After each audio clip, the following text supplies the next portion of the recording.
If someone is caught in a sin, you who are spiritual should restore him gently. But watch yourself, or you also may be tempted. Carry each other's burdens, and in this way you will fulfill the law of Christ. If anyone thinks he is something, he is nothing. He deceives himself. Each one should test his own actions. Then he can take pride in himself, without comparing himself to somebody else. For each one should carry his own load. Anyone who receives instructions in the word must share all good things with his instructor. Do not be deceived. God cannot be mocked. A man reaps what he sows. The one who sows to please his sinful nature, from that nature you will reap destruction. The one who sows to please the Spirit, from the Spirit will reap eternal life. Let us not become weary in doing good, for at the proper time we will reap a harvest if we do not give up.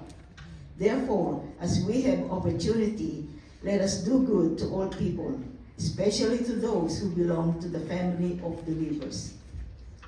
See what large letters I use as I write to you with my own hand.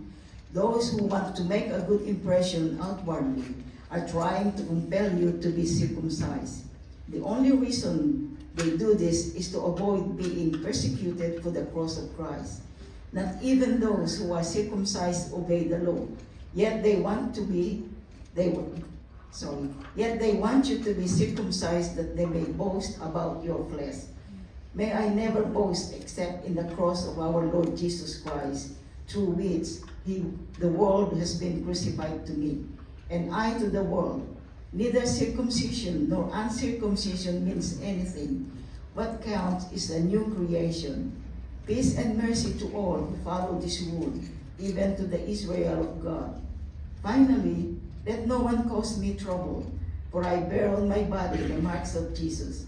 The grace of our Lord Jesus Christ be with your spirit, brothers. Amen. Amen. Amen.